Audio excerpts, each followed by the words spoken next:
Trustees. My name is Bill DeGroot. I'm from the Ann Arbor Area Transportation Authority. I'm a financial analyst and planner. And I wanted to talk about today the Flex Ride program. It's going to be a new shared ride program that we're going to be launching next Wednesday, actually, and it's getting down to kind of the final few days for us for planning the service and everything. What that is as a shared ride, it's a connective program. It's designed to go out where fixed route buses or the big buses can't. So rural areas and areas that may have a lower density, such as some areas around in the township, both here and other areas within our service area. The design is that we're trying to pilot is to where it's a curb-to-stop program. And this is something that we had in our master plan 5 years ago when we asked for millage. And what it is you can reserve a trip either by calling a day before during the hours of 8 to 4, or the same day within about 45 minutes of the time that you would like to travel. And you walk down to the end of your driveway, and then you can get picked up by a mode car, who is our subcontractor, and then delivered to one of 3 areas to be picked up by our fixed route. It's connected to number 46, which is the route that goes right here through the township office park area, which is also one of the stops that mode will make, the district library, as well as Paint Creek Shopping Center. The service is kind of designed, like I said, as a connected service to allow people during the hours of 9 to 5 to travel. It is a pilot program. It is an area that, let's get it advanced to the next slide. So what we're trying to do, actually the next one, sorry, I didn't keep up with you. What we're trying to do is launch this service as a pilot program over the next year. In that area, everything that I'm talking about will be designed. The area being the west boundary Hitchingham, south boundary Bemis, the east boundary Rawsonville Road, and the north boundary Textile. So it's about 8 square miles, and in that area, like I said, if you do want to make a trip, then it'll be $1. You can reserve your ride with mode directly, and that will connect you to our fixed route, Route 46. You can reserve that ride a couple of different ways, either by calling mode or by calling a phone number that we have on our website. Connecting with mode by downloading an app right from them, which is also on our website. And also going ahead and calling the dispatcher themselves. And so one of those 3 mechanisms, you can reserve your trip, you can get on mode at the end of your driveway, and then get into town. Route 46 does connect with the rest of our network at the Ypsilanti Transit Center. And the nice thing about this is, like I said, it allows some freedom during the hours of 9 to 5 on the weekdays that normally people don't have. Now, I want to stress right now, it is a 9 to 5 weekday program. It will cost $1. We are trying to run this as a pilot. We're trying to learn. We had an initial presentation and study that took place for the last year with U of M students that contacted people in that test area, tried to find some hours of operation that might be best, as well as some trips that might be best for people in that area. We found that a lot of people wanted to connect at Paint Creek, wanted to go shopping.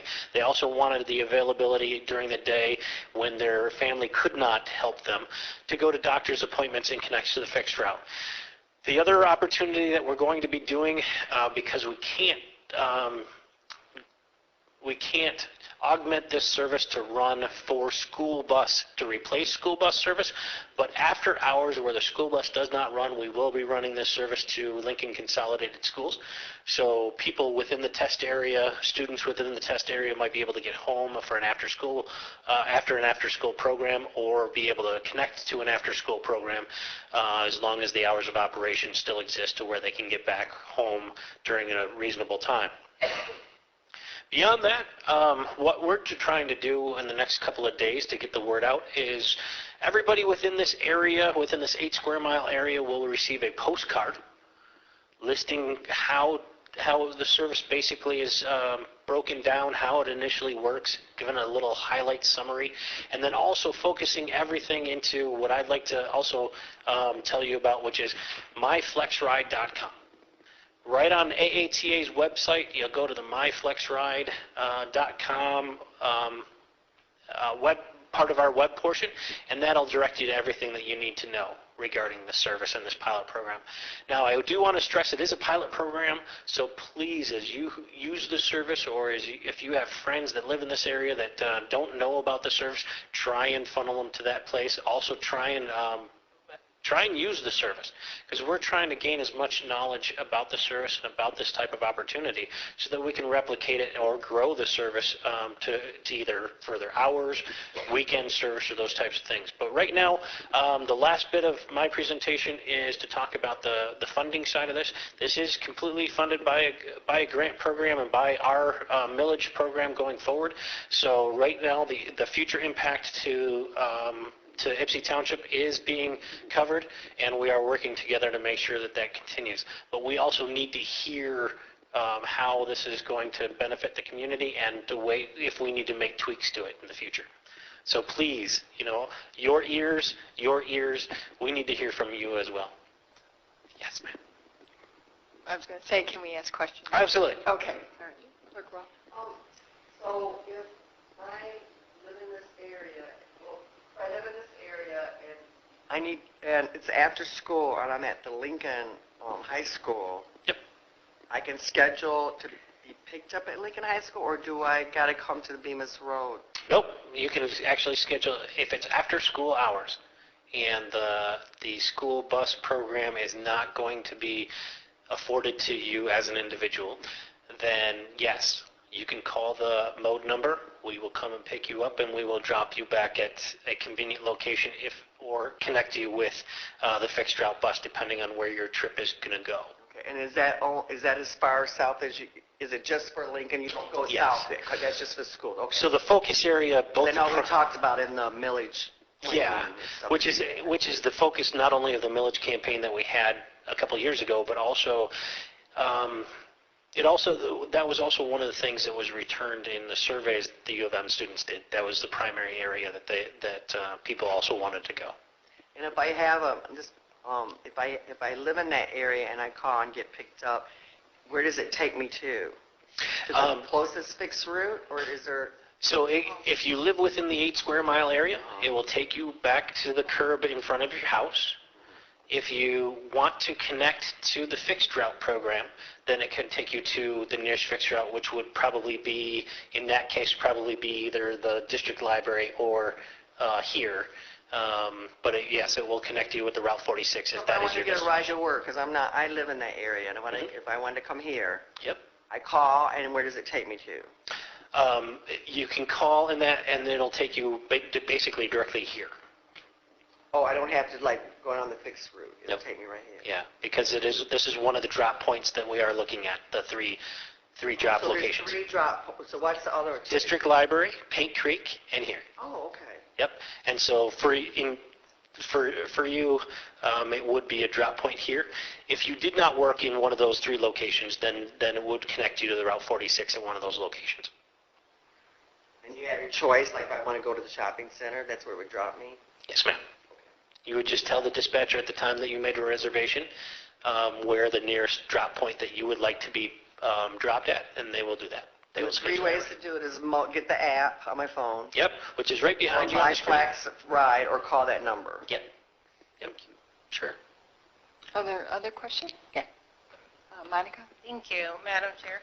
I just had a couple of questions, actually 3. Okay. How long do you anticipate the pilot program going? I guess it would be to gather data. So how long are you facilitating the process? Well, with our subcontractor right now, we have we wanted to make sure that our RFP, we got a quality contractor, and so we actually have an opportunity to have a 3-year contract. Okay. The pilot program itself is that we're looking at before we start making major changes or minor changes to it is about a year.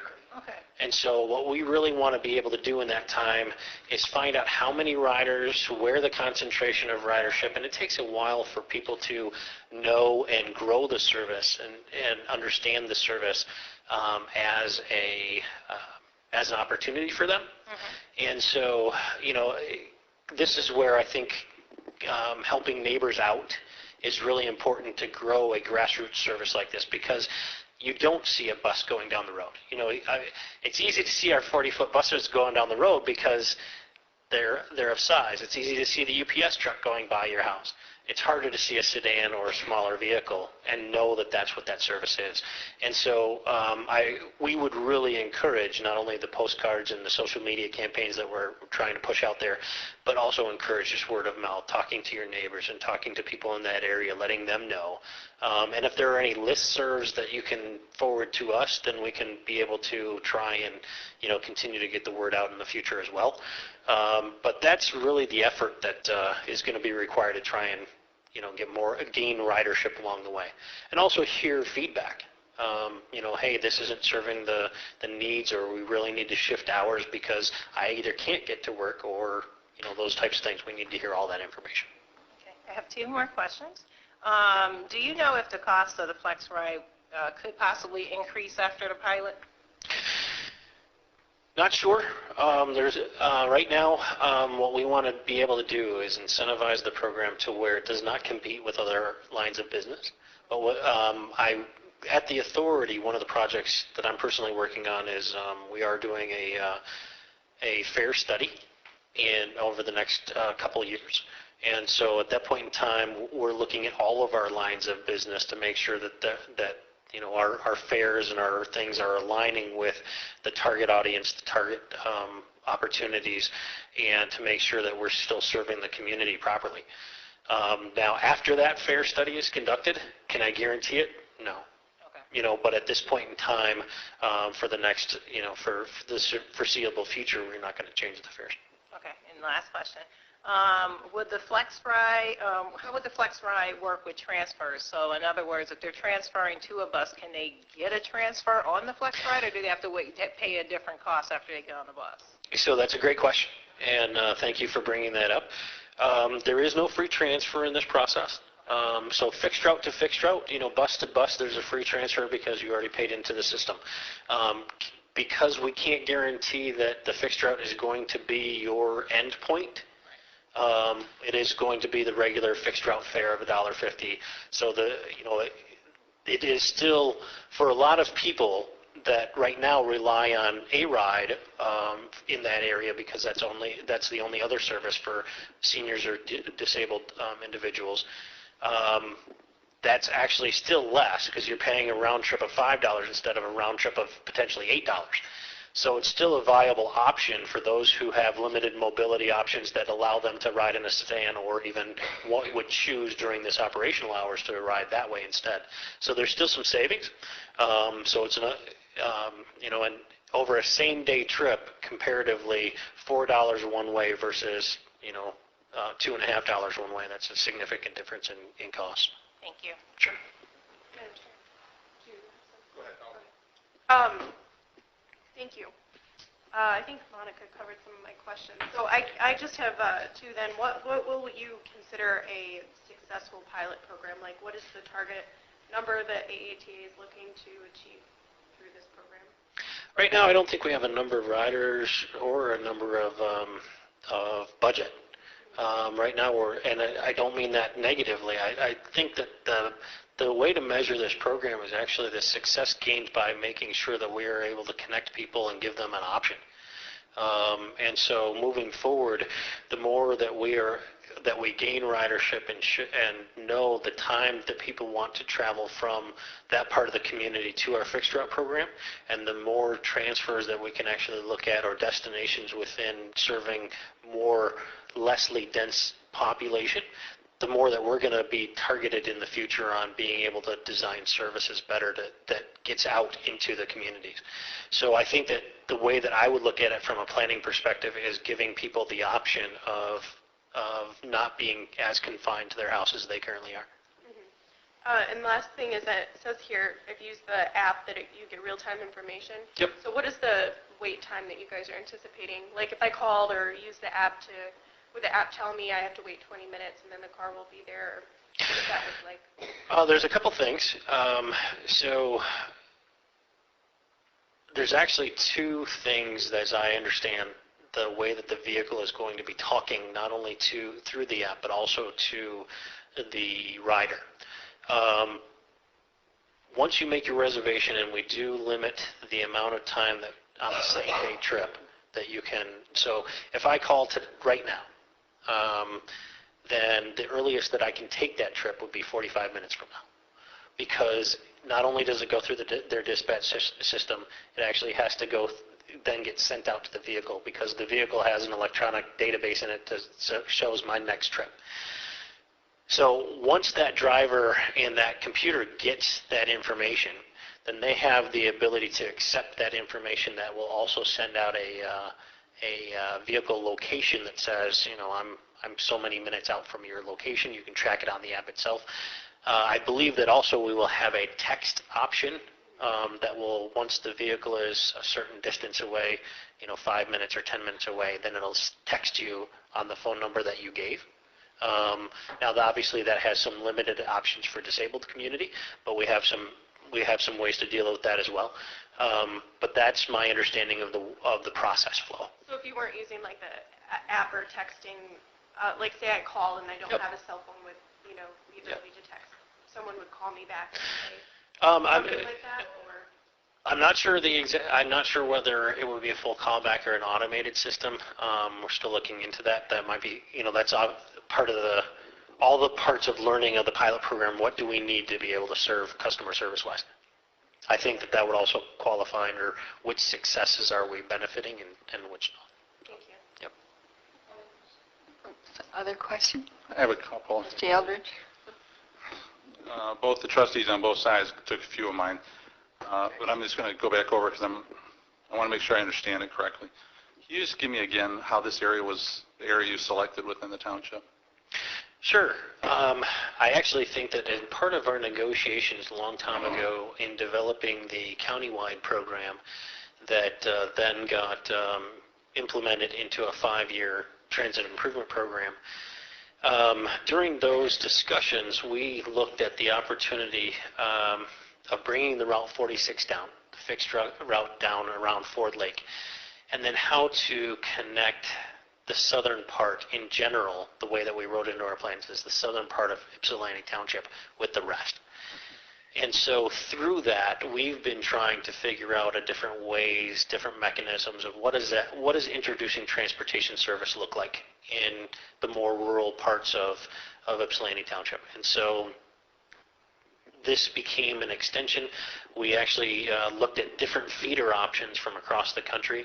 Denver has a related situation where it's a smaller vehicle, a minivan or those types of things.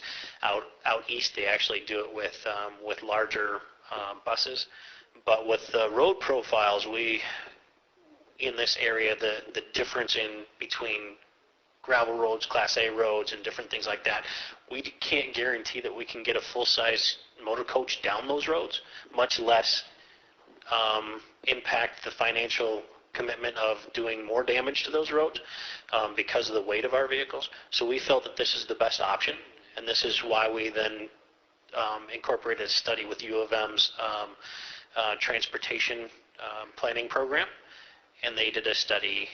We corroborated a lot of their information. We used a lot of their information in helping us kind of fine-tune this into the pilot program that you now see.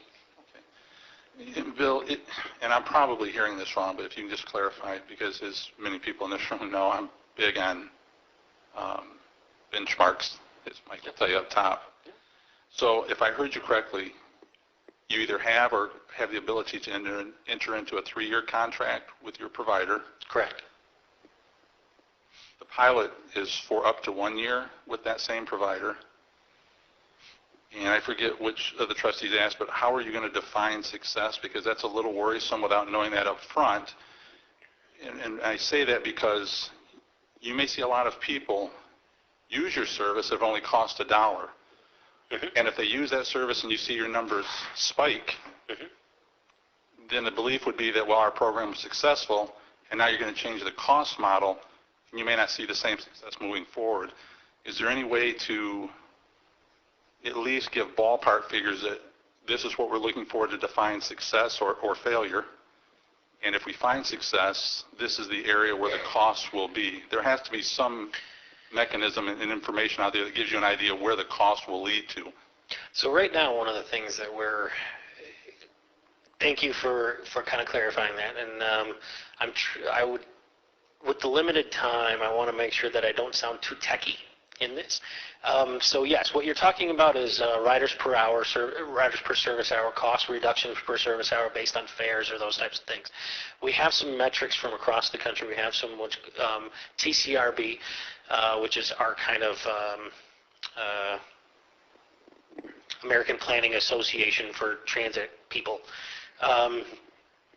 They have some statistics in which we look at and we can measure riders per hour and what a proper range should be.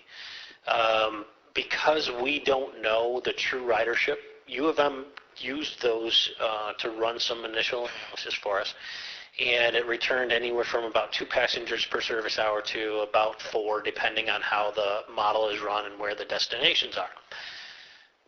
That sounds like very little. But the problem with that also is the fact that that's an improvement over our current A-Ride service in this area. So since it is a shared ride program, the measure of success is still going to be based on how quickly word of mouth gets out, how people understand it, how people use it, and the effective elasticity of the places that we're going for how much. Okay, now again, when I mentioned that we're not going to touch the prices for a little while, it's because of that. Trying to learn where those touch points are, where those travel patterns really are, so that we can target an audience, we can target a market, and then grow that market. Eventually, every feeder service across the country is designed to do one feature. Try and be a precursor to that future growth area to where fixed route can expand, knowingly expand, and go from there. Now, there's a big difference. Our current fixed route passenger per service hour average is required to be 25. There's a big difference between 4 and 25. So, to answer your question specifically by giving you benchmarks, there's a big range between that we still have a lot of learning to do. How this community in comparison stacks up then across the country's averages, across our own averages. Grand Rapids, Lansing does something similar. Grand Rapids does something similar to this, and their riders per hour are right around 4 to 6. So when you ask me, what does that measure of success look like? Because we're operating 9 to 5 and it's an initial pilot program, we have a confined budget right now of $100,000. We have the ability to extend our current contractor out to 3 years, but we're really trying to target a pilot program, an intensive study over the next course of the year. I don't have defined milestones yet. Okay. And I also don't want to falsely limit the program either. If we have great growth and great success, then that's something that we have to understand as well. Okay, how is that growth? What is the elasticity? Is it based on fares or is it based on time of travel? Are they all traveling to a doctor's location? Are they traveling to go shopping? What is the destination that comes along with that? So we did not want to give any precursors to any of that. There's a lot of ways that, and Mike will tell you, I've dealt with Mike as a planning professional and a colleague for a long time, and we can tell you there's a lot of ways to limit success through planning principles, but this is one thing. Because we're introducing brand new, we haven't introduced anything like this within our system. We really wanted to learn. And I appreciate that. You've mentioned a couple times you looked at other models around the country. Those models that have been successful or unsuccessful after their pilot projects ended, what was the cost they fixed? So you have to have a ballpark range, I would guess. Is it going to go from $1 to somewhere between $5 and $10 a ride, or $10 and $15 a ride? There has to be a ballpark that somebody should be able to share with the residents as to what they're looking at. Well, one of the things in the future, number one, is we're required to stay within compliance with Title VI, which is an equity fair program. And since this is a public transportation system program, it will fall under that category as well. So we can't just sit there at the end of the pilot and say, oh, wow, this is our cost over recovery ratio is just so out of whack that we're going to charge $95. We can't invent a number, we can't do that, and we also can't be inequitable with who we're trying to serve. And so until we know more about the clientele that we're serving, until we understand what that base is, we also can't just get out of structure within our own fare program itself. I don't think that a program that's going to be successful that all of a sudden goes from $1 to something astronomical, and I would look at $5 as astronomical, and then enter a fixed route program that's at the other end of that program that's at $1.50. So now I just can't see how that business model looks. Okay. And fits the community, because it's not right, and it's not fair to you, and it's not a good use. I think that we would talk about how to change the model and really look at it, come back to you guys and say, hey, this is what we're experiencing, and then talk about how to look at other ways to effectively serve the community. Thank you. Are there other comments? Madam Chair. Treasurer Doe. Yeah, Bill, hypothetically, if you've got a van that's got an 8-passenger, and tomorrow morning you get 12 calls for a 9 o'clock pickup, do you send 2 vehicles out? Right now, we are tracking that, and I can't guarantee that we will. We have the opportunity to have up to, I think the van that they purchased actually is an 8-passenger van. We have the opportunity, depending on the ridership and makeup of that, to send out an additional van if there's an accessibility need or those types of things that go along with that. But as far as the current reason why I say that is because if we have experiences where we are getting an overcrowding issue at a constant time, then we will work on that to make sure that that will be dealt with. But right out of the box, I can't guarantee that. Simply because we need to know that that's a repetitive issue. And that's something that we can work on with the residents about as well, making sure that we have time alternatives, talking about them, finding out what the trip purpose, and that's what the importance of the call takers coming in and keeping track of the information that comes in. And my second question would be, you mentioned that all I have to do is walk down to the end of my driveway.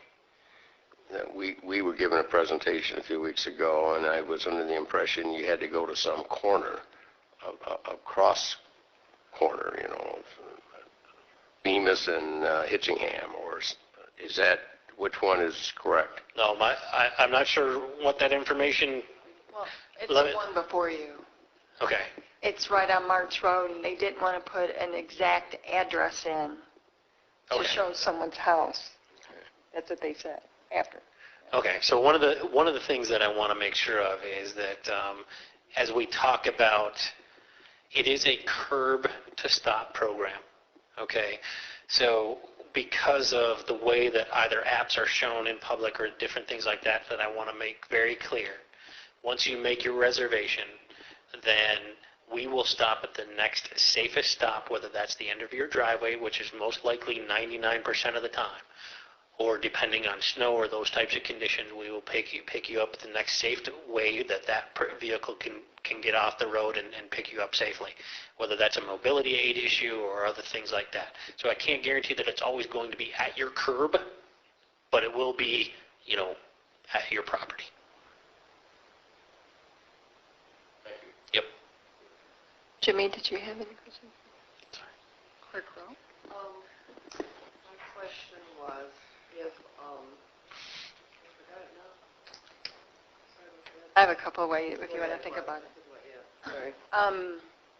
Just our understanding when we were presented with the information is when the millage was approved, this was part of the service that was going to be part of the overall millage. Yep. And This is honoring our commitment to that. and by doing this, it also allows everyone to get A-Ride service in that area as well? A-Ride service already does serve that area. The entire township? Because A-Ride does serve the entire township. The difference being that, there's a, Okay, you answered it. That's fine. okay, there's a technical part that comes along with fixed route. That's the 3/4 mile part. Right. That, I will have to check the extension of that into this test area, because it would not be mandated by law, but let me check into the availability of having A-Ride as full use in extended for that. Because there's the FTA requires us, once a fixed route opportunity is chosen, once a corridor is chosen for fixed route, 3/4 of a mile within each side of that is then covered by what's called an accessible service of A-Ride. It's mandatory. Right. A-Ride already exists all the way throughout the township. Okay. That's a completely See, different the set. accessible part, Right. what you're saying. Where it's that allows an A-Ride user to go through without restriction throughout the rest of the service area all the way over, without a problem. Okay. I'll look into the viability of that within the test area. My initial read is that it wouldn't qualify under the ADA standards, but I'll follow up with that. Okay. Another question that I have, just so I can understand, because 9 to 5, when we had a presentation, we're like, well, you have to be at work at 9. So, those hours are hard hours to actually get to work. But it was explained to me that if you have enough feedback from people's needs, then you can adjust the hours in order to accommodate some. So we have 3 service changes per year. And so I think that when we look at the general design of service, that corresponds with when we put out our route books. And so that's normally when we would But this look isn't at a route book. This isn't in a route. Actually, it is. If you look on the Route 46 page, it's at the bottom. Okay, because it does. Says 9 to 5? Yes, it does. And this one, it was too late to put it into this route book, but it actually says it is a pilot program and more information coming, and then go to the website. Oh, okay. But because we couldn't make the printer in time, I'm sorry. But no, in all actuality, the situation is that we have the ability to tweak it within the program. We do have the availability to work with our current provider to be able to do mid-year changes if that's the thing. One of the things that I want to kind of stress is the information that we've gotten so far does not lead us to commuters. Okay, what you're talking about is a typical commuter pattern. This program, so far, our feedback that people answering surveys within this area, within the test area, aren't commuters that largely want this service. They want to use it to go to shopping centers. They want to use it to go to the doctor's offices because they have no other means to get there, or their family can't get them there during the day because they're working. So they're isolated to their house. And so that is the reason why that we kind of looked at the 9 to 5 opportunity first, is because that captures the most of those people that we've gotten feedback so far. But does that allow us to change in the future if we see that we have a distinct need later in the evening, less in the morning? We can shift those hours, or we can negotiate that. Maybe we don't have anything in the midday. Okay, well now we can look at peak patterning, which is during the high level of commuting opportunity. Really, we have that as an option to look at. And when you go, it's after 5 o'clock and you're being picked up at Lincoln School, and you live within that 8-mile radius. So if it's 9 o'clock, or how late does that go? Just till 5.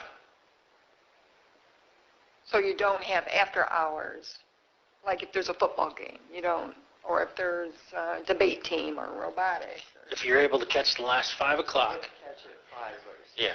So the whole service is 9 to 5. Yes. And Saturday? No. Weekend service, not at this time.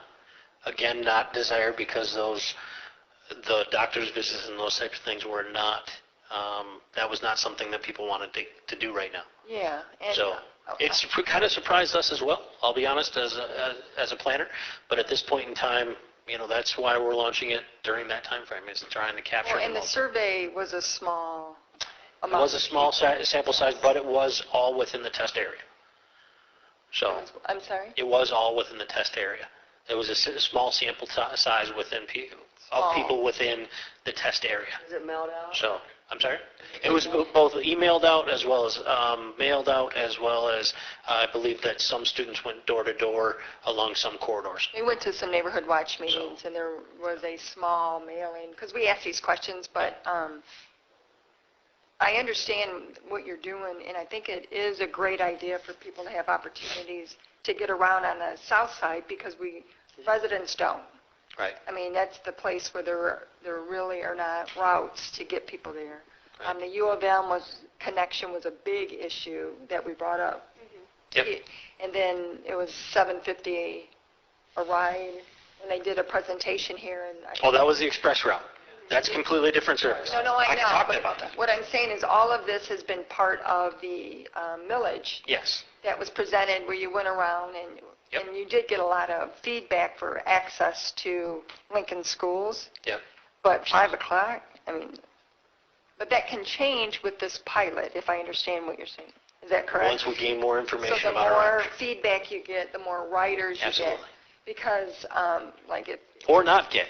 That's the other thing too. If we find out that a lot of the people are giving us negative feedback, then we have to change something to be able to answer to what the general, to maximize the ridership, as Trustee Eldridge said. There's an opportunity here that I think that goes both ways. If we notice that right from the start that we're getting nobody, that's a problem. Because we understand across the country that this type of feeder service is something that we can replicate not only through just this pilot area, but also through other parts of Ypsilanti Township, other parts of Superior Township, other parts of Scioto Township. There are different ways around our service area to be able to kind of pick it up and look at it. Now, I think one of the greatest criticisms when you hear people talk is that we saw a bus and there's only 1 or 2 people on there. And for those 1 or 2 people, that might be their only mode, and it really helps lift people up. right. And I think having an app that's more tailored to what you need is really a better way to do the transportation, unless you have over a certain amount of people and you can't do it. Right. I think it's more cost effective, it's better for the environment, better for the roads. So there's a lot of reasons. If the pilot Yep. is successful, we just have to get people to really provide input. Because Karen and I and Larry, we couldn't come to work by using this. Because we Work open at earlier than- 8:30, right. yeah. I understand. So, but if we could provide that input after trying to use the service, we can take it home, but to get here would be Problematic. a little bit. But we could work flexible hours and stuff like that. It's just how do we get other people lifted up and get them to jobs and get them to the doctor's appointments, and being more independent. So I think there's a lot of positive things you're doing with the pilot. I do caution us, though, from what happened to us previously, is there was a pilot to the library, and when that pilot ended, they blamed this board, or that board at the time, for stopping the service, and we had nothing to do with it. It was a grant, through AAATA. So I hope your postcard explains that it's a pilot that's put Yes, forth by AAATA, because Right. they're going to blame us if you cease the service. Well, first off, one of our things is making sure that we find a model that works. I think that is something that we need to establish, not only to honor our commitment within the 5-year program, but also to the community. It's not our design as a company to throw something out there and then bring it back or cancel the service. That's what happened. There were previous opportunities. I'm well aware there were previous opportunities in which we had funding available. We, under certain pretenses, that we used that funding. Not only in this township, but in other areas, we did have express funding that we had to cancel as well. But it's not our design. It's not our hope. It's not our It's not good planning practice to be able to do that without understanding. In this case, it is fully funded. We are looking at ways to fund it in the future, depending on scale. One of the things that we run into that you pointed out is other impacts to this. What are some of the other impacts? Whether that's I do not want to name names, but what other rideshare program, app-based rideshare programs that are out there? That's an example. Lyft. That's an example. Those do not compete in this area that we're understanding. From the survey, though, they don't serve this area at all. And so we believe that we have a market share that actually could support something like this, as long as we tailor it to such to where we can actually serve the community properly. I think it'll be more cost effective if it's Yep. managed. Will you like advertise in the schools, or you just the postcards going to the homes? Because I could see this would be great for like right after school programs. So one of the great things, And they're done by 4:35. so one of the great things that I've learned about the younger generations is that they don't read mail anymore. No, It's all about social media, and we're doing big social media campaigns over the next week. thank you. Yeah. For those in the audience who are not or have not and are on Facebook, please friend AATA, and you'll get all the updates that I've talked about as well. Are there any other questions or comments? You just wanted to inform the board because Yep. this is rolling out on Wednesday? Next Wednesday. Next Wednesday. And like I said, the other thing is, if I can also ask the board, if you do hear of things, please forward it on to us. And that way it relieves some of the pressure that was talked about by Supervisor Stumble as well. Thank you. Thank you for your time. Okay.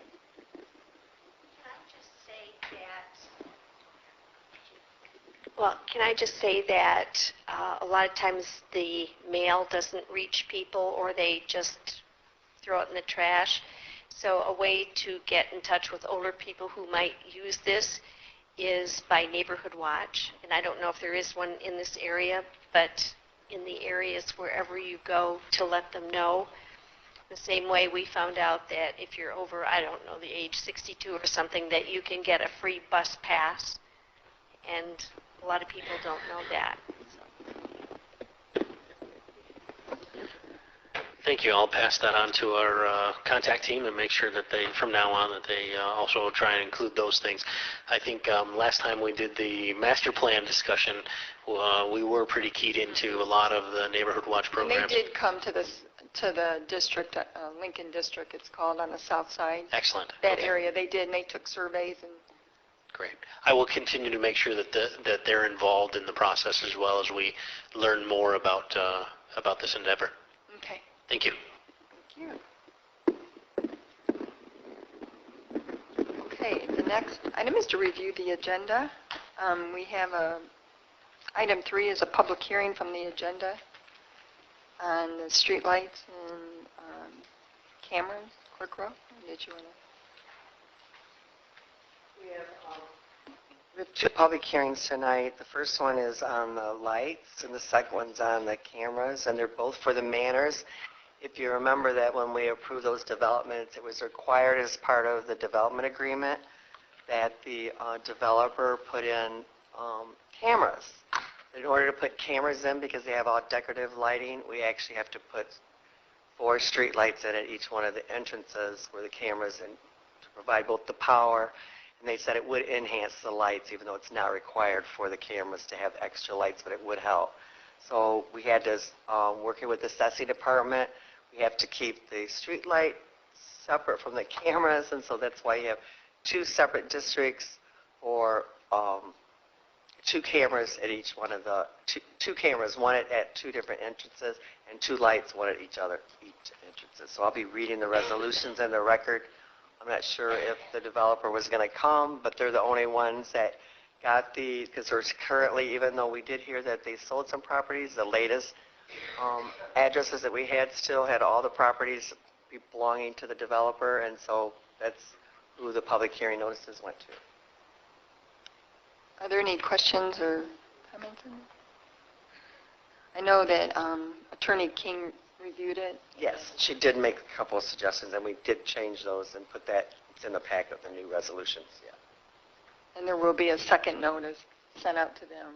Yeah, what we're going to do, this is kind of thing that came up in all the new discussions over this year, is that our regular special hearing that we have for all the assessments that go on the rolls, anything that was created a new assessment district that year will actually get a notice, again, with the cost of their, whatever their assessment was for these two, it'll be these, the specific cost in the resolution for the street lights, and we'll send those out as a formal public hearing for the second public hearing, which will be coming up shortly because it's in October. Correct. We have public comments on the agenda. I know there was at least one person that wanted to introduce themselves to the board. I don't know if you want to do that now. Are there any residents have any public comment? Just go to the microphone and give your name. And no?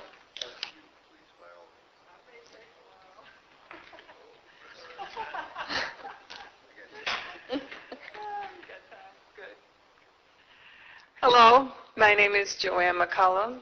I live at 1900 Tyler Road in West Willow. And I am here tonight to talk about what happened in my community this past Saturday. I received a call. I'm on the board of the neighborhood association, like the Neighborhood Watch, except for ours is a 501(c)(3).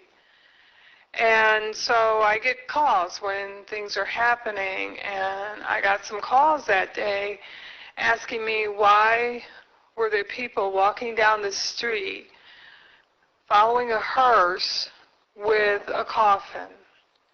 And I couldn't answer them. First of all, I was shocked, but I said, you know what, I'll try and find out. So I notified all the rest of the board members. No one knew anything. But eventually, later that day, I did find out that there was a new group organization of youth that decided to do this to, from my understanding, to fight peace and, prevent youth from killing themselves or hurting themselves. And I was able to get an article from MLive, and I saw the people that were involved in this, and I was shocked to see who was on there, because I believe that these people, particularly one that was involved, should have had the courtesy to contact someone on the association board. And that is the community engagement person, Director Derek Jackson. We, as the association, have been trying very hard to connect with the police. We want to start a new program called Safe Neighbors. We want to help the community feel safe. And we know that that is one of the challenges for the youth. Doing things, making good choices is because of there are a lot of bad choices being made out there. So we're trying to circumvent that. We're trying to be active, proactive. We're trying to find resolutions. I believe that we are well known in this county, and we do not close our doors to any organizations. We welcome them in. And for someone to be on staff for community engagement and not engage with us, that hit us hard. We found that insulting. I myself personally thought, what happened? What did we do wrong that you did not call us and let us know that this was happening in our neighborhood? No, I didn't like it. I didn't like what they did. I didn't like the style. I'm not always going to like what someone does for whatever reason. But that wasn't the point. The point is, why didn't the association know? And even though I didn't like it, I still posted it. I still said, you know what, this is going on in our neighborhood. This is who's putting it on. You can give me some feedback. Some people liked it, some people didn't. But the fact that the community engagement person did not contact us is uncalled for. There's no excuse for that. And we are trying to work with the person now with that, but it just really opened my eyes to look at things and maybe think that was more of a symptom than actually the problem. The problem we've been having is in our neighborhood, we have many people doing the right thing when something is happening. When there are drug houses, when they see a drug transaction going on, they call the police. When there's loud noise, they call the police. When there's suspicious behavior, they call the police. We are doing what we're supposed to do, but we're not getting the response that we are supposed to have. That very day that the mock funeral was going on, my neighbor saw someone suspicious, and she called the police. The police did not show up. It was 2 hours. The police did not show up. But there were 2 or more police escorts at the mock funeral. That really hurt us, that they have time to do that. And I'm glad nothing happened with the suspicious activity this person was doing. I'm very glad, because that would have been a travesty. So this is a symptom of something huge, and we are trying to connect with the police. We want to help the police help us. We want to make ourselves available for them. We're starting a program called Safe Neighbors. We want them a part of that. What we're thinking is, you're the expert on policing, and we need the help. We need the information. We need the education. We need the presence, your presence. So we are trying our best, but it is very difficult. It has been very difficult. Because again, we are doing the right thing, but we're not getting the response that we should be getting. So I'm just putting this out here to the board and letting you know that we are still trying to connect with the police department. We do have some meetings with Sheriff Clayton, Derek Jackson, other persons that are of concern of this. And we're going to keep trying to connect with the police department. But this was a very big eye-opener for me and for a lot of people in the community about what happened Saturday. We end up meeting the young people that put this on. They're very nice people. They had good intentions. I truly believe that had the community engagement director told them about us, they would have called us in a minute, because they're not shy about contacting organizations. They have a lot of organizations on their side. They would never have hesitated. They just didn't know.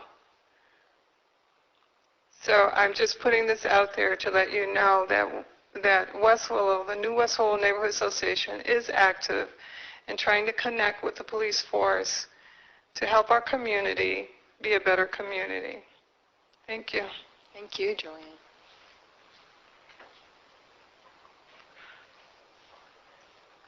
Joanne, we will also follow up. Mike Radzik will follow up to make sure that connection and your concerns. Thank you. Good evening. Tyrone Bridges. I am a advisor for the New West Willow Neighborhood Association. I'm here echoing our president of the Neighborhood Association's words and sentiments about our community engagement officer. I just put a few things on paper. Normally I don't. I usually speak from the gut, but it hurts as a volunteer. Here are some known volunteer facts. Please, board, please listen. Please do not write when I talk. This is very important. We engage the community. We receive no pay. We don't get protection by law enforcement when we stick our neck on the lines. We use our own money. We lose a lot of sleep. We are underappreciated sometimes. We love our community. We get tired of crying. We serve as a beacon of life to those who are in need. And we also have consequences for not doing our jobs. We all are adults in this room. I don't think no children is in this room. But if we were at any K through 12 facility and a faculty doesn't do their job, the board calls them to question. I'm not saying y'all not doing y'all job, but I'm speaking as a volunteer. My life is on the line majority of times because I put information in the hands that don't do nothing with it. Think about that.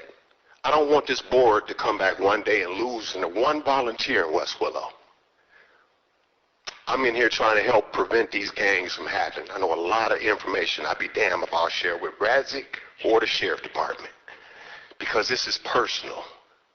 We are losing kids, but we have a community engagement officer that's making $96K plus, and you won't even give us the time a day to meet with us, to partner with us to do the job that you're being paid for. I'm sorry if you don't like my voice. I'm sorry if you don't like who I am. I'm going to always be the same person. I will fight to hell for these kids. But when you got somebody that's making that type of money that slaps us in the face, board, I only got a little bit of patience with this neighborhood association because we're doing our best. But law enforcement getting that type of money is beyond disrespectful. Because we, honestly, we have our own lives to live. And I know I put my son's life in jeopardy by talking to the law enforcement about these doggone drug dealers and these gang members. If something ever happened to me, I promise you, as a ghost, I'll come back and hunt everybody who don't do nothing about that no good Derek Jackson. Even you, Radzik. Even you. Thank you. Like I told Joanne, we will follow up on this. First time it's been brought to our attention, so as you know, we will follow up. My name is Robert Harrison. I live 812 DeSoto in West Willow. I've been observing the traffic. Now, I don't know if this is going to stop, but Tyler Road is getting a heck of a lot of traffic now. Everybody's cutting through our neighborhood right now. I don't know what's going to happen when they finish those roads up, but everybody wants to take the shortcut. And if you come over there in the morning, school time, or in the evening, work time, you can't hardly get out the driveway because everybody's coming down Dorset and going down Tyler and cutting down MacArthur. I guess it's a pattern. But when they do finish these streets, if they don't change, then something's going to have to change. We're going to have to do something about these cars because, and I'm up every morning. I'm up every morning at 6 o'clock going to the gym, and I'm telling you what I see for myself, not what somebody tell me. It's a mess over there, and Dorset is absolutely a mess because you got cars parked on both sides of the street. I've seen someone get their mirrors torn off because when you're trying to squeeze through, it's just terrible. It's terrible. And I would like to, and I know the people doing the best they can over there. I'm sure they are, and they think they got it right, and I hope they do. But it's going to be something to be checked out. whenever they get these roads done, and I would hope that the people would go down to the roundabout and come back around and come in instead of coming across through on Dorset Right. and just go down Tyler Road. It's a shorter distance, true enough, but it's better for them if they were just going on down to the roundabout and come back around by the church and come in. Right. But that's what they're all doing there. Everybody is just Tyler Road, Tyler Road, Tyler Road. And I don't know what the problem is what's going to take to solve the problem for us. And the other thing is that I think what she was saying about the police officers, I know people came last night to vent their frustrations on that end, but I think that we need to have a little bit of patrolling on our side. I have turned in a tractor come over on my street, park every Wednesday night, Thursday morning. It's a big old tractor. I done told them about it several times. And I know some of the guys, they work afternoons. I don't want to wake nobody up at 6 o'clock in the morning to come out and tag a tractor. What I'm talking about is a tractor that pull trailers. That big thing be out there every week. And not only just he be in the street, he park up on the curb, you know. So that's unnecessary. And I think that I know the township can only do so much, but when you got all of these cars that's untagged, that's parked on the street, I know the township can't come out and take care of that, but the policemen, I think when they're riding down the street, I can pinpoint every one of the cars that don't move for months. And I don't know, I know they're not paying no insurance to put tags on because they don't ever move it. And they even have flat tires on the street.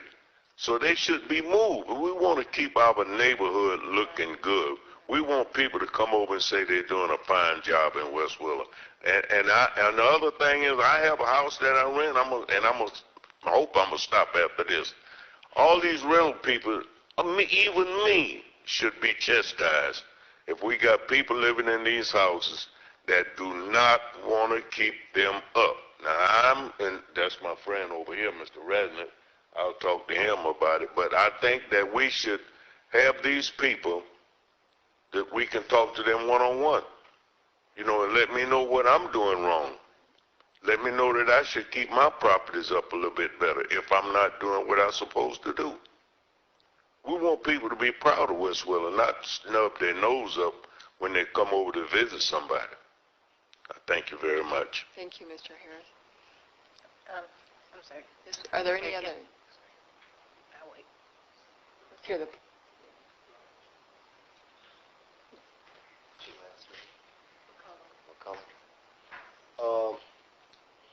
Hello, my name's Melvin Parson, and I let Ms. McCullum go before I did, not because I'm some virtuous type of a person, not because I've got a lot of virtue, but because I was raised right, and I was also nervous, so I wanted to put this off for as long as I could. Again, I said my name is Melvin Parson, and I don't know how I got here, and I probably shouldn't even be here. I spent 13 years of my life incarcerated, and spent just about that much time battling substance abuse. and I've been homeless, and I've lived way below the poverty line, and probably still live below the poverty line. However, because someone didn't give up on me, and because other people didn't give up on me, I was able to last year graduate from Eastern Michigan University School of Social Work program, and in 2015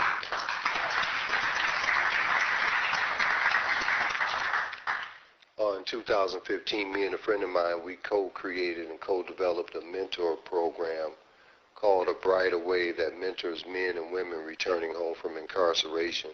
And that program is still going on today.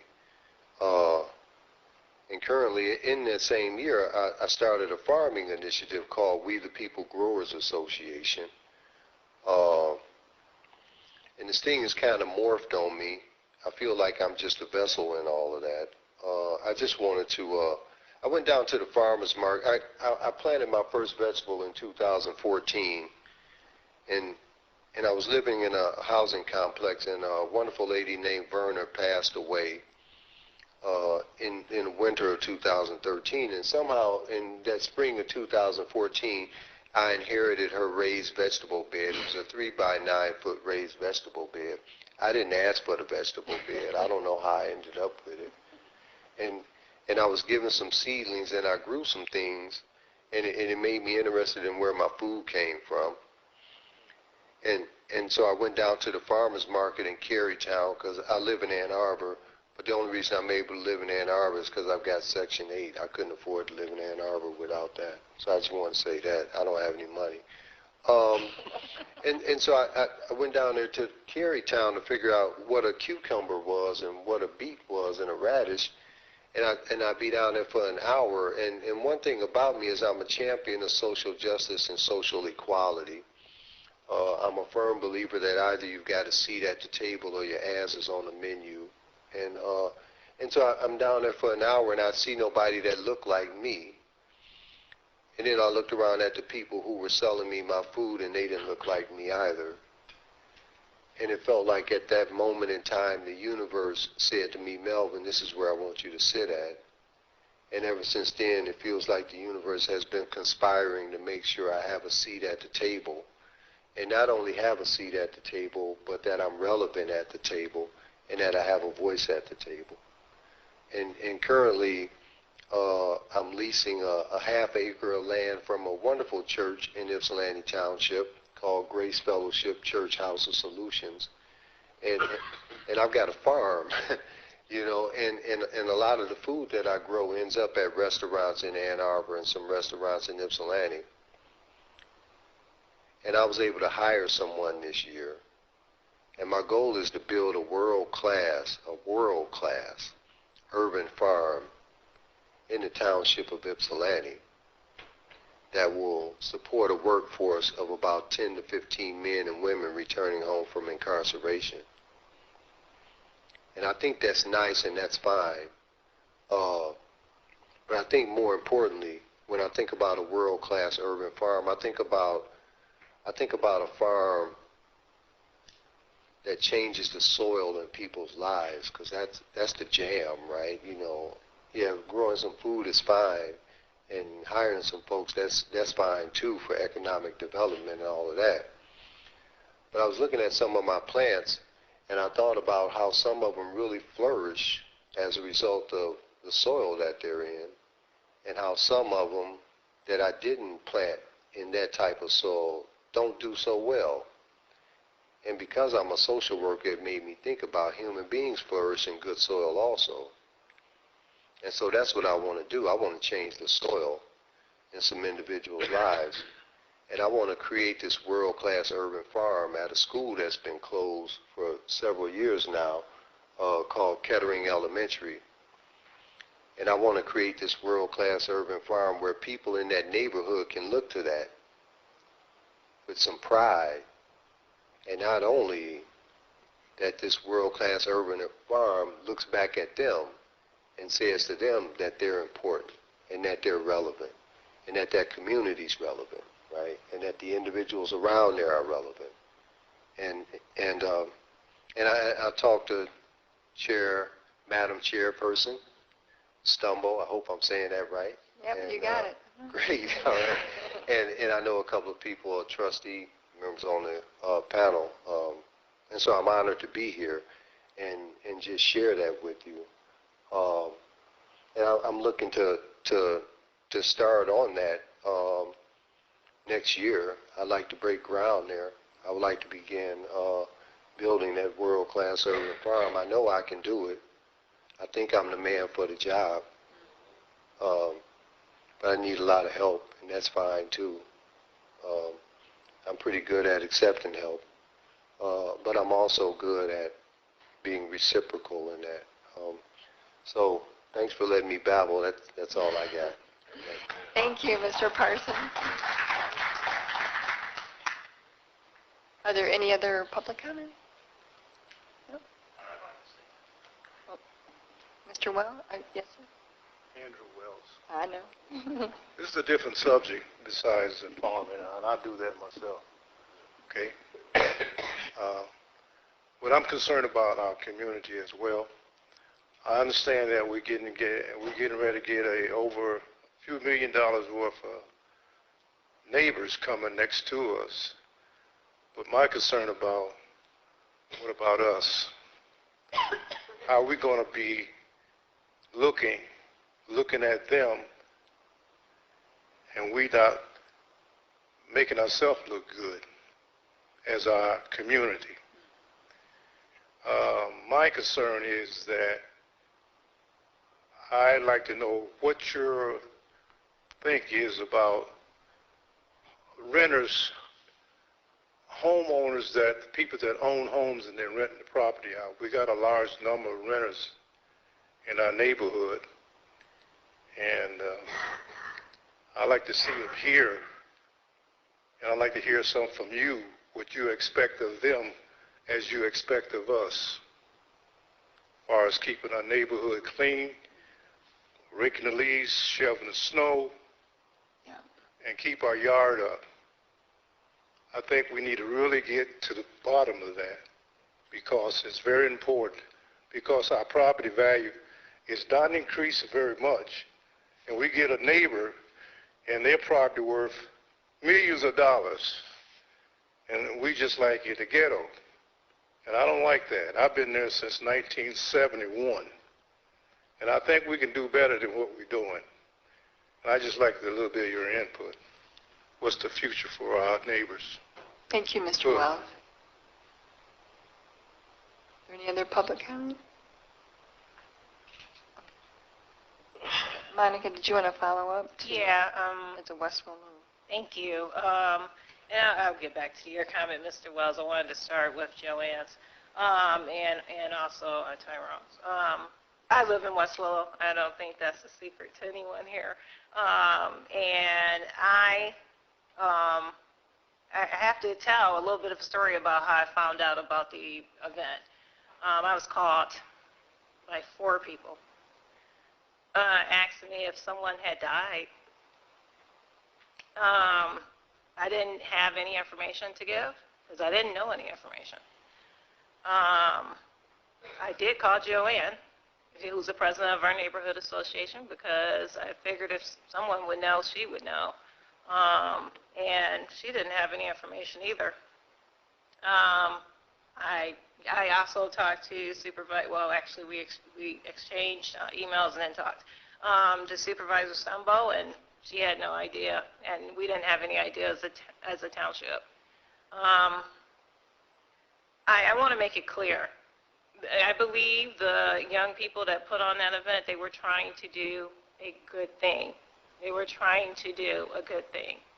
But we as leaders have to lead them the right way.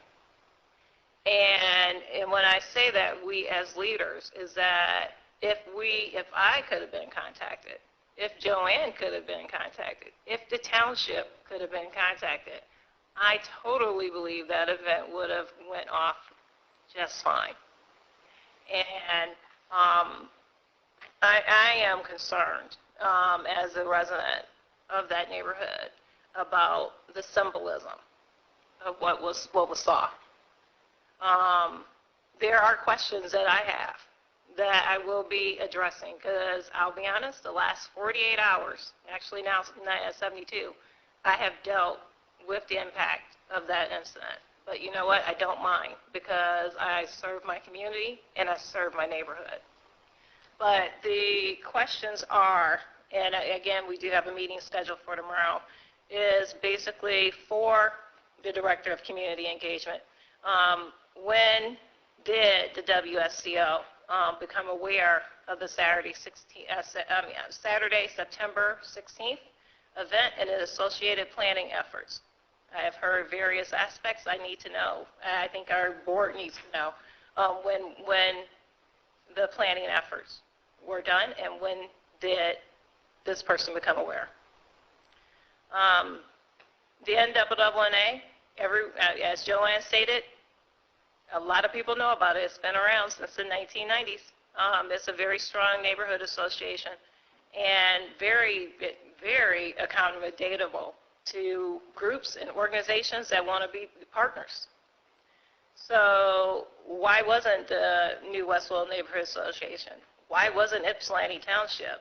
And I will say this myself, why wasn't I, as an elected official that live in that neighborhood in West Willow, not notified in advance? Because if I was, then I could have answered questions. And I don't like to not have answers for residents that call me with questions. I don't like that. Where did the authority come through to block the main thoroughfare of Tyler Road? Specifically, who gave that authority? Because it wasn't the township. And that also gets into the issue of liability. And if the group had liability insurance, I don't know. Indemnifying the township. If a participant in that procession was injured or otherwise harmed on Tyler Road, what would be the end result? Because the township should not have had a risk for something that they didn't know. So I really have a lot of questions. I want them answered. I'm hoping they will be answered at the meeting that's coming up shortly. And I'm hoping in the future that our township, wherever, it doesn't matter if it's West Willow, it doesn't matter if it's Sugarbrook, it doesn't matter if it's any community over across the lake, it doesn't matter if it's anywhere. Our township residents will be respected to at least have knowledge of things that are going on, and that we as elected officials should be able to give them that knowledge. I'm hoping that's not too much to ask. As for Mr. Harrison and also Mr. Wells' comments, yes, I am concerned. And I know that I'm glad that we were able to try and address the pedestrian issue that had been going on over on US 12. You, both of you are long-term residents of West Willow. I personally value your input along with every other resident of West Willow. But I am concerned. I know I'm trying to do everything that I can as a township official to address those concerns. Property values, renters actually trying to align with the visibility of the neighborhood. I think it's important. And like you did say, Mr. Wells, and like I heard you also say, Mr. Harrison, you know, we do have a world-class facility that's coming right next to us, which is great. And it's great for this community, and it's going to have opportunity to have a lot of economic development for the entirety of Ypsilanti Township.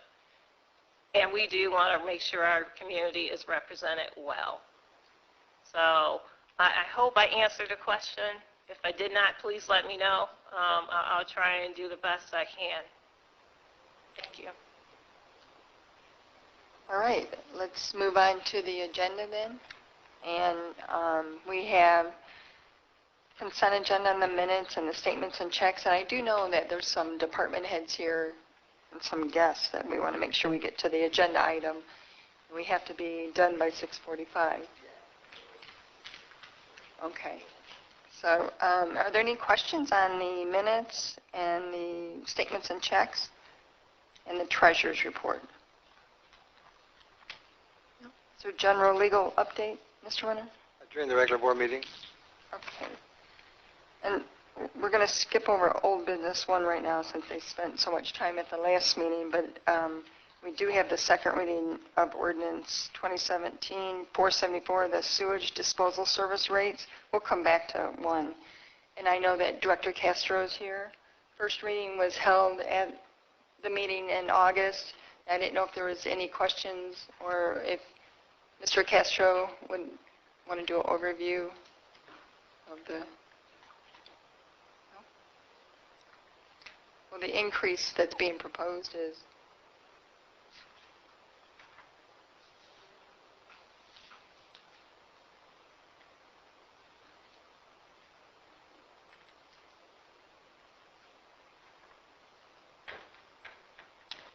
Good evening. good evening. Yeah, I believe there was a few questions from the first reading. I thought that I had answered those, but if there's any questions on the water or sewer rate disposal increase, I'd be more than happy to ask or answer those questions. Well, I wasn't at the last meeting, so Oh. I was just trying to recap. Basically, the increase for water and sewer is about 3.52. That is correct. Yeah. The combined effect. The combined is 3.52, and the amount from Detroit was 3.2. 3.2. Correct. And this is for water and sewer. That is correct. And I read the minutes, and in the minutes we talked about how do we accommodate. The township actually has a program in which we pay $15 towards water and sewer bills for people who are having a hard time that qualify. And that question was brought up, and we adopt a resolution every year that allows this to happen, and it would be my suggestion that we increase the amount from $15 in order to accommodate the increases. It's been $15 for several years, and that would help absorb the rates that are passed on. Okay, and then we also discussed briefly the couple questions we had on the RAT program from the Great Lakes Water Authority. That also provides assistance to needy as well. And that is actually on the township's website now as well as the YCUA website. So there's help for it to absorb it. Sorry, I missed the last meeting. Are there any questions or comments by the board? Thank you. Thank you. The next agenda item is budget amendment number 12. Our director, Giovanna Neal, is here. One of the big payments is for Tyler Pond work that is going to be done by the Water Resource Commission, and we agreed to use the dollars that we received from the American Center for Mobility contribution to offset any costs for the improvements for the residents that are in that district. So the amount was, I think, $500,000.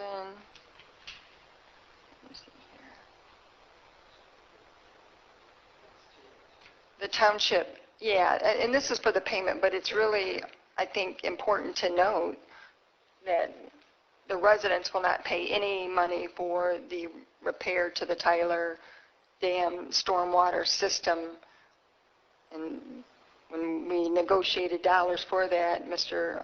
Winters, we wanted to put it towards this project so there would be no negative effect on the residents or on the township general fund. So it's 3 payments that are going to be made.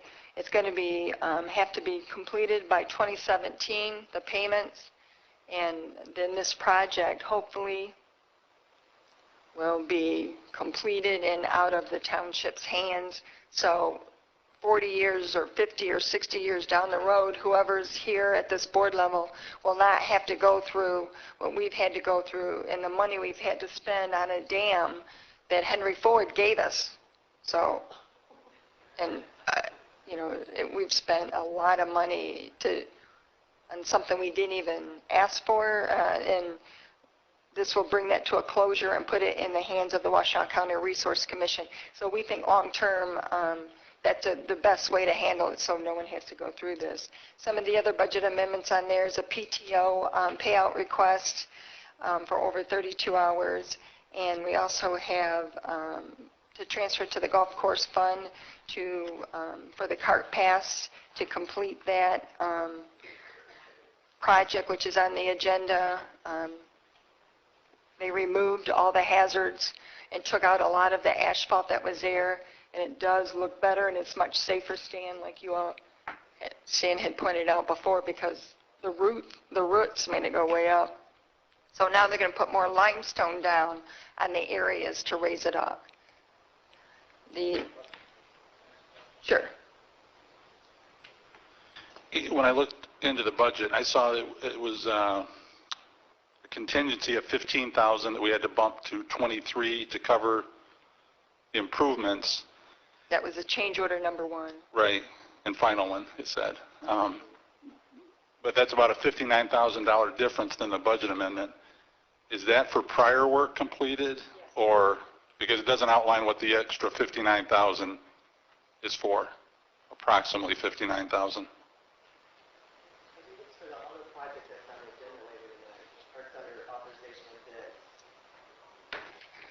Well, when I looked at, There's a 71,000, and I know that she had some money in there, so we didn't have to budget it all, but it's a combination of finishing up with Best and the project that's going to go to something cross renovation. so it's just a coverage of work already completed. Correct. Correct. Trustee Eldridge, so there's a change order that Oh, is yeah. outlined in that, in the letter that we wrote back August 1st. It outlines the additional funds that we expended that covered the contingency and then about an extra $9,000 worth of unforeseen work. Right. The budget amendment also includes a brand new project, basically to get additional limestone in and placed on the path, or I shouldn't say limestone, but millings.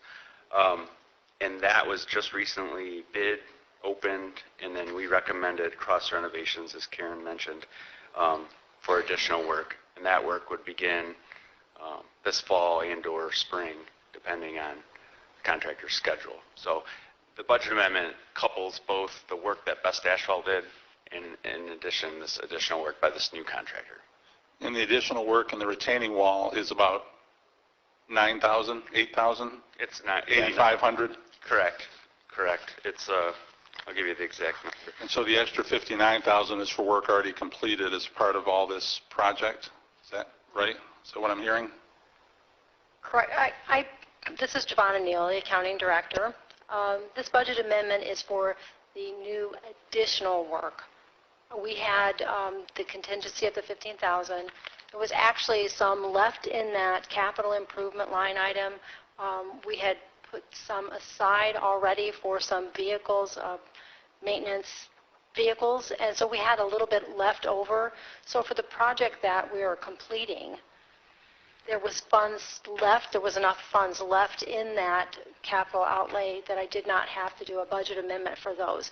This budget amendment is for the new additional work plus the engineering fees on the new one, Matt.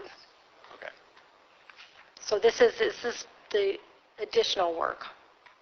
The limestone and the retaining wall. I'm just looking at what I have here. I don't know what you're looking What at, are you Stan, I'm looking at, sorry. Stan? Yeah. Yeah. I just saw something earlier with a retaining wall that I read. The retaining wall and drain. Right. The retaining wall and drainage improvements were part of Best Asphalt's work. That has already been completed and needs to be approved so they can get paid for that work. But I did not need a budget amendment For that. for that All work. right, I don't want to hold you up. I'll ask you between if I can. Okay. Because this is not clear as mud right now. Okay. Sounds good. I have all the backup, so. Well, I think though basically you had a project and there was two things that was added to the project because of safety. One was the retaining wall and the other was the culvert. Yep, there was a drainage. Oh, I agree with them. I've seen them. I know they needed to be done. Yeah. And I saw the contingency was 15,000 if I read it right. Yes. But you had to go up to approximately 23, which meant an $8,500 overage on the contingency. Correct. Right. I think there's two items on the agenda. Okay, maybe I'm missing the other items. That could be. That's all of them, actually. The contingency we used up with additional limestone to go out to hole number 1. Okay. And we also did those 2 additional items, and we did a little bit of extra asphalt paving in front of the clubhouse. So I think what I was that's all confusing- part of that. That's all part of that. So it's Yes. for work already completed. Yes. Okay. I think you got it clear. I was getting confused when you said limestone, and then there's another contract that's coming with additional work that's golf course related through cross renovation. I think I confused it when I added that. Okay. Sorry. Do we have any questions on the budget amendment? Okay. The next item's first reading on Resolution 2017-20, which is regarding the solicitation or regarding persons standing in roadways soliciting contributions on behalf of charitable or civic organizations. Madam Chair. Yes. Just a suggestion for an edit. I think it's just a typo. Of course, it says Public Act 112 of 2017 in the first paragraph. In the second one, the first time it's referenced, it just says Public Act 112. And later, it then again says Public Act 112 of 2017. So I think 2017 should be added right after that. The second paragraph there, the first time it's... On the resolution? Yeah. You see what I'm saying? Uh-huh. That's all. Where's the Public Act? It's the second paragraph. Okay. Just for consistency. Got it. Okay.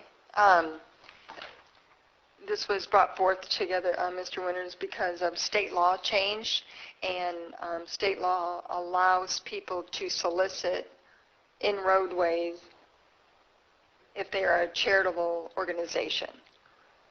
That's correct. I think that Angela King from my office was working with Mike Radzik and other people at the township to make sure our ordinance is compliant with state law. And as you indicated, it does allow that to occur for the charitable or civic organizations. Yeah.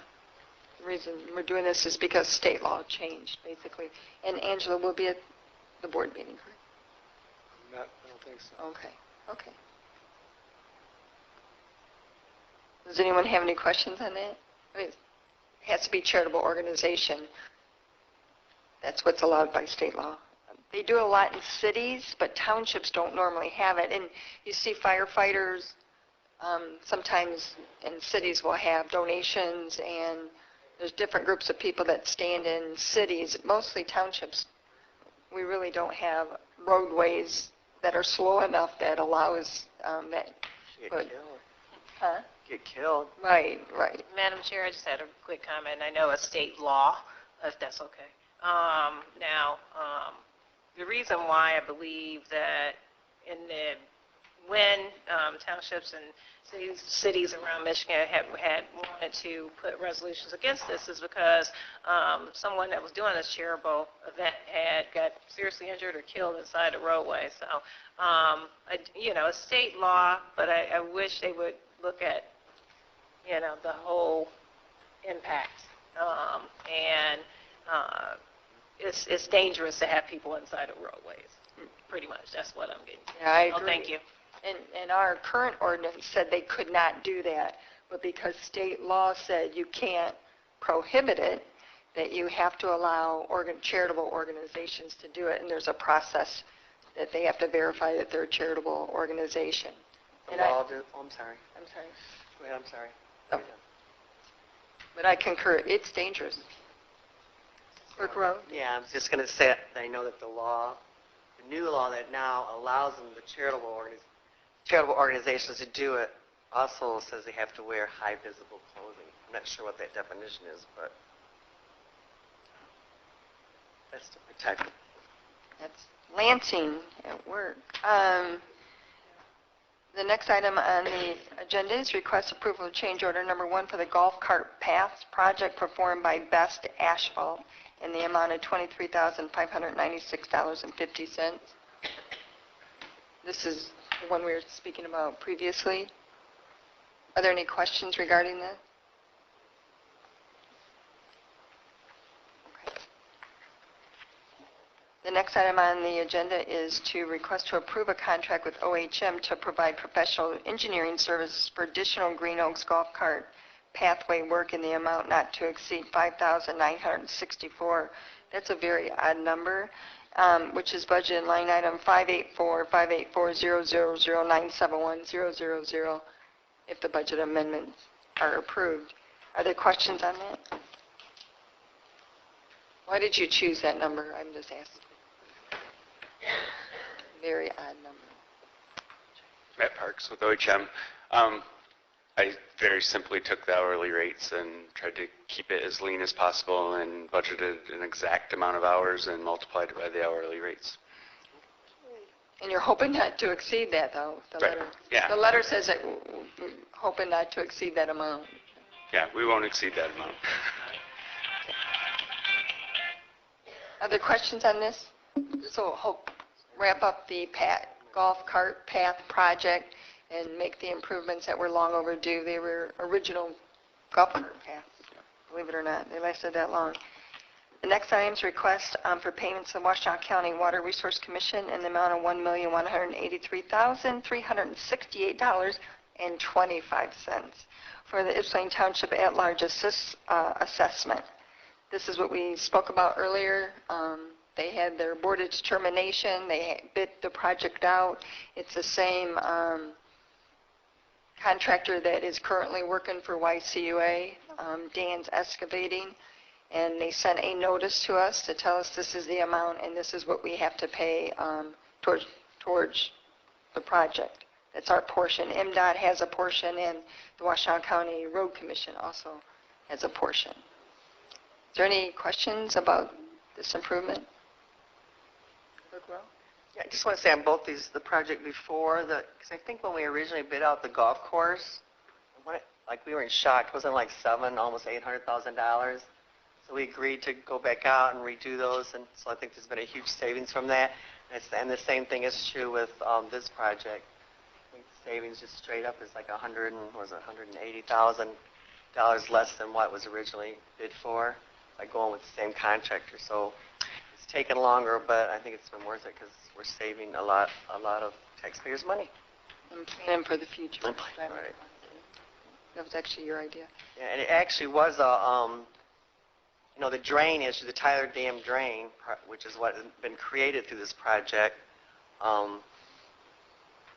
That was originally a project, I think as Supervisor Semmel mentioned, is that we were required, Mike Saranen did a great job of working with the folks who regulate the dams, and it basically, I think for several years now, I don't know, maybe 3, it was prior to this board seeing, so I think the last term in office, we were notified by them that we had to fix it. And it was either taking out the dam, so there's a lot of work and research and a lot of hours that have went into with some great comparable staff, really good staff people. I think Jeff Allen and Mike Saranen and Jeff Castro from YCUA and then all of our outside consultants. They really worked to try to, and a lot of us hammering away saying, no, that's not good enough, cut some more of it, Larry, no, down there. But I think we ended up with a really good project, and it just shows it was a lot of work. It takes more work to work together, to work in cooperation. It would have been easier for Yucca just to bid their project and not deal with us, and vice versa. But because we did those projects together, and then we threw in the mix, there wasn't enough of Yucca and Ypsilanti Township to be in there. We said, okay, let's just put the Drain Commission in too. So, but it actually, I think, it's taken a lot of time. Consensus takes a lot of time, but it's the bottom line is, it'd be interesting to someone to actually put it all together, how much we really started and where we're at now in terms of the savings. But I think it's probably close to $200,000 or $300,000, and maybe even more. Working, More than that. is it more than that? And working, we saved a lot by Yucca bidding the project out together, doing our part. And who would do that for another organization? They actually took that lead, did all that administration for us, and the same thing with the Evan Pratt helping us, because we've never done that, right, Brent?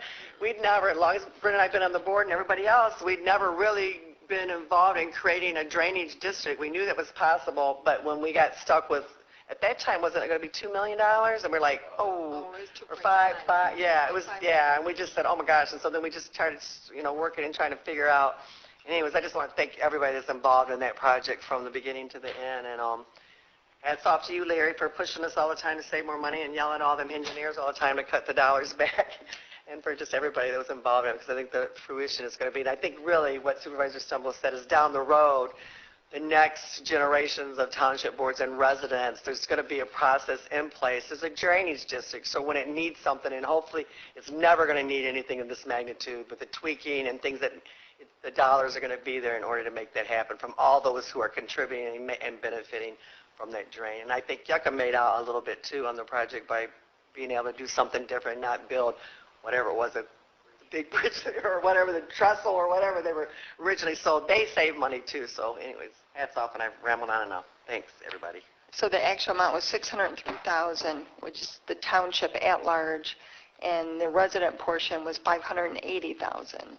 It's being paid with the dollars from the American Center for Mobility. Good negotiations from Attorney Winters as well. The next item is for request of Brian McCleary to enter into negotiations to sell township-owned parcel K1102381002, which is 114 Jerome. And there's information in the packet on that, and Brian is here. There's also a map, right, Lisa? This is just a request from the assessor. Enter in negotiations, correct. Enter in negotiation, it's basically our policy. So there's the vacant lot where the red dot is. Right, and we haven't, nobody's contacted us yet. It's just something that we're paying to mow it every year. It's something that we can contact the adjacent owner. It's not a rental, the adjacent owner is not a rental property, so we're going to offer it for sale and combine it into one parcel. It'll be brought back to the board. The next item is the same.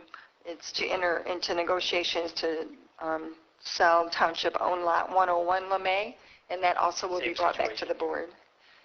And we appreciate, Brian, you doing this and trying to get some of these lots into, landowners' hands and combining them for future houses as well. The next item on the agenda is to approval letter of agreement for the sale of parcel to Leonard Sanders in the amount of $2,500. Mr. Sanders is here, and basically this is for final approval. We've already got an initial approval to negotiate. That's the lot, and we actually cleaned up and moved a vacant car that's been sitting there for months. And Mr. Sanders has agreed to purchase the property, maintain it. He actually wants to combine it with his property, build a garage on it, and it's not going to be a rental property at all. Great. And it's been reviewed by council? I don't think we have the agreement yet, do I? The agreement itself? It's part of the packet. Okay. It follows the same template. The same format. Okay. So approval contingent upon attorney's approval. The next item is request of Mike Radzik for authorization to seek legal action if necessary to abate nuisance from 1241 Rambling. Does anyone have any questions on that? We'll have a presentation at the board meeting. I don't know if you have... All right. Mr. Radzik also has seek legal action to abate public nuisance drug houses by padlocking, which is located at 147 Jerome and 7794 Berwick. Are there any questions on that? And the next item is for the animal control contract for a term of 1 year in the amount of $45,000. And if it's okay with everyone, we'd like to adjourn the work session because there's another meeting that has to happen in between. Yep. So we'll conclude the agenda for now, and we'll start back up the regular meeting at 7 o'clock. Sorry about this. You're welcome. No problem. We got through almost all. Stan, you coming back? Okay.